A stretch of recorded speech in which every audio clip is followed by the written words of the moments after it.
नमस्कार दोस्तों, फिर से आपका स्वागत है लोक भारती हिंदी इस YouTube चैनल पर। सातारा जिला हिंदी अध्यापक मंडल सातारा और लोक भारती हिंदी के संयुक्त तत्वाधान में सेतु अभ्यास का मार्गदर्शन करने हेतु मैं विनायक बगाड़े आपके सामने उपस्थित हूँ। दिन है 29वां, दिनांक है 29 जुलाई 2021 और कक्षा है 9वीं। और 9वीं कक्षा के आज के हमारे क्षेत्र हैं वाचन, लेखन, श्रवण।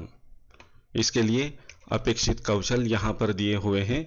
अपेक्षित कौशल: छात्र भाषा की बारीकियों अथवा व्यवस्था का यथावत वर्णन कर उचित विराम बलाघात, तान अनुतान के साथ शुद्ध उच्चारण, आरोह अवरोह, लय ताल को एकाग्रता से सुनेंगे एवं सुनाएंगे हैं तथा पठन सामग्री में अंतर्निहित आशय, केंद्रीय भाव अपने शब्दों में व्यक्त करेंगे। संकल्पना है पद्य। इसमें पहली कृति दी गई है, आओ पता करें। अध्यापक विद्यार्थियों से अलग अलग प्रश्न पूछकर विद्यार्थियों का पूर्व ज्ञान जांच लेंगे। जैसे विज्ञान के क्षेत्र में कौन कौन से आविष्कार हुए हैं, तो विज्ञान के क्षेत्र में आज तक कौन कौन से नए आविष्कार हुए हैं, ऐसे आविष्कार कौन से हैं और उनके आविष्कारकर्ता, इनके नाम, इनकी लिस्ट इस तासिका के बाद आपको दिखाई देगी। दूसरा है, विज्ञान के अलग अलग आविष्कारों की वजह से हमारे कौन कौन से काम आसान हो गए हैं। इस विज्ञान के क्षेत्र में जो अलग अलग आविष्कार पैदा हुए हैं, इनसे हमारे रोजमर्रा के अनेक काम, उनकी कोई गिनती नहीं है। इसीलिए यहाँ पर उत्तर के रूप में हम लिख सकते हैं, रोजमर्रा के अनेक काम, ये सभी काम इसमें आसानी आ गई है और ये काम हम आसानी से कर सकते हैं। किसके कारण? विज्ञान के कारण। तीसरा है, हम दैनिक जीवन में विज्ञान का किस प्रकार उपयोग करते हैं।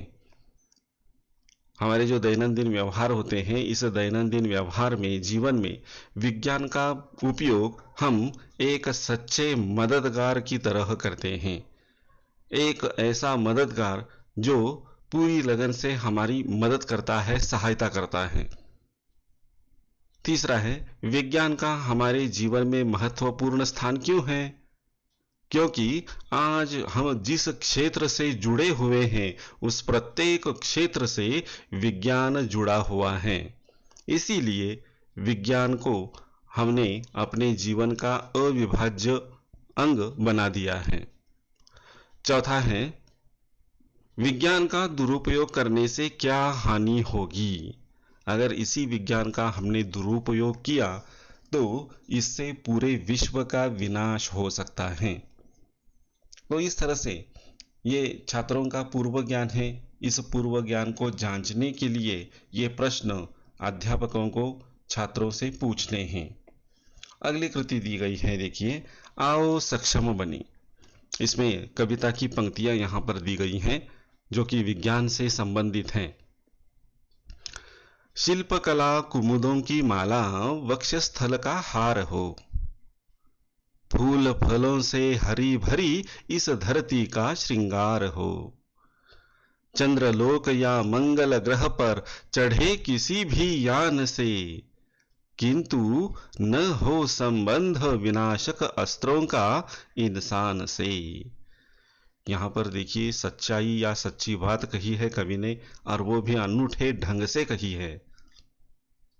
शिल्पकला या फूलों की माला हमारे गले में हार हो, बड़ी सुंदर माला वह दिखाई देगी।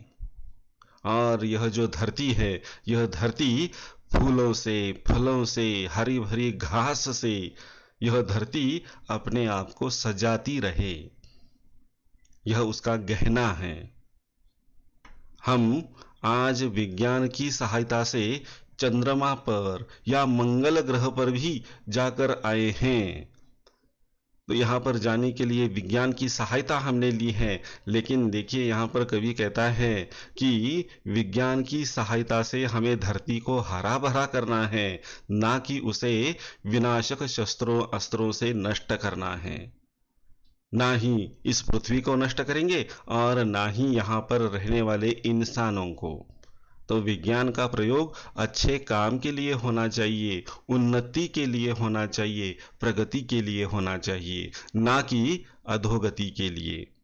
ऐसे सुंदर विचार इस छोटी सी काव्य पंक्तियों में कवि के प्रकट किए हैं। अध्यापक छात्रों से विज्ञान का प्रयोग मनुष्य की भलाई के लिए ही करना चाहिए, इस पर अपने विचार अभिव्यक्त करने के लिए कहेंगे। तो देखिए यहाँ पर विज्ञान का प्रयोग सिर्फ मनुष्य की भलाई के लिए होना चाहिए, ना कि उसकी बुराई के लिए। तो यहाँ पर कुछ मुद्दे मैंने दिए हैं। विज्ञान का प्रयोग भलाई के लिए होना चाहिए, मानव का जीवन जो है उसे उन्नत प्रगतिशील प्रगति पथ पर लाने के लिए विज्ञान का प्रयोग होना चाहिए।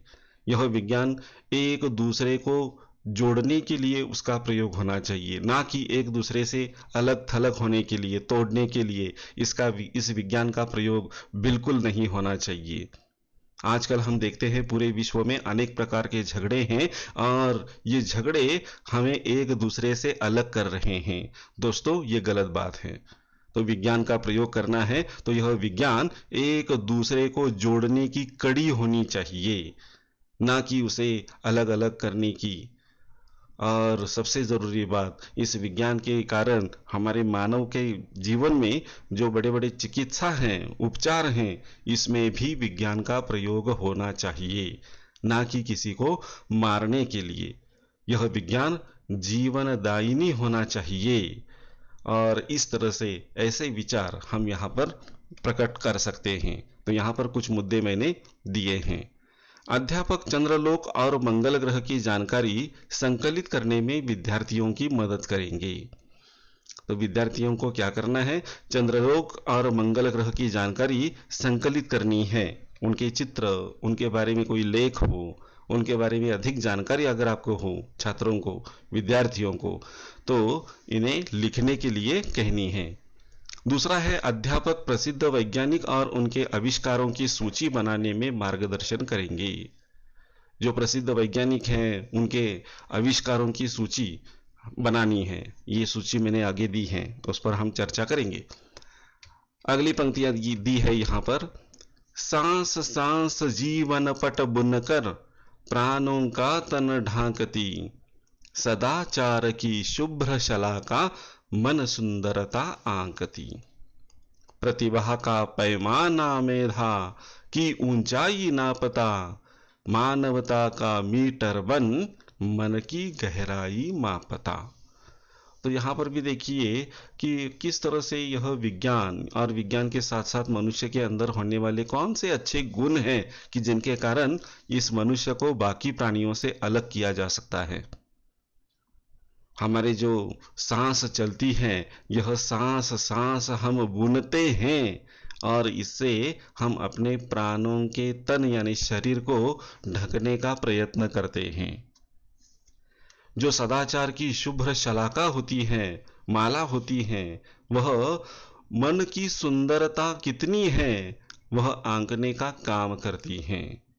मन सुंदर होना चाहिए। मन चंगा तो कटौती में गंगा, ये गलत या यूं ही नहीं कहा गया। मन हमारा अच्छा होना चाहिए, उसमें अच्छे विचार होने चाहिए और उसी से सदाचार शोभायमान हो जाता है। प्रतिभा का पैमाना मेघा की ऊंचाई नापता, प्रतिभा और मानवता का जो मीटर है वह अपनी मन की गहराई मापता है। तो इस तरह से विज्ञान का प्रयोग होना चाहिए, लेकिन विज्ञान के साथ साथ मनुष्य में ये अच्छे गुण भी होने चाहिए। आओ अभ्यास करें, कृतियां पूर्ण कीजिए। पहला है, मन की सुंदरता इससे आंकी जाती है। सदाचार से मन की सुंदरता आंकी जाती है। मेधा की ऊंचाई नापेगा, प्रतिभा मेधा की ऊंचाई नापेगा। निम्नलिखित शब्दों के अर्थ लिखिए। सदाचार, अच्छा व्यवहार, सद्व्यवहार, मानवता, मनुष्यता, मेघा, बादल, शुभ्र, सफेद। आओ सृजन करें। अध्यापक छात्रों से विनाशक शस्त्रास्त्र से मानवता को बचाना हम सबकी जिम्मेदारी है विषय पर 8-10 वाक्य लिखने के लिए कहेंगे। अध्यापक छात्रों से जीवन में सदाचार का महत्व विषय पर अपने विचार प्रकट करने के लिए कहेंगे। और इसके लिए पूरक साहित्य स्रोत दिया है अब्दुल कलाम जी की जीवनी पढ़िए। अब यहाँ पर देखिए जो विषय दिए हैं ऊपर, इन विषयों के बारे में थोड़ी बहुत जानकारी मैंने भी इकट्ठा यहाँ पर की है, इसे हम देखते हैं। आप देख लीजिए और अपनी कॉपी में इसे लिख लीजिए। जैसे कि विभिन्न प्रकार की कृतियां कि विश्व के प्रमुख आविष्कारक कौन कौन से हैं, उन्होंने कौन सी खोजी है, कौन सा नया आविष्कार उन्होंने खोजा है, कौन सा सिद्धांत। तो ये सूची यहाँ पर दी गई है, संक्षेप में है, बहुत लंबी लिस्ट है वह, लेकिन थोड़ी सी लिस्ट आपके सामने नमूना के तौर पर पेश कर रहा हूँ।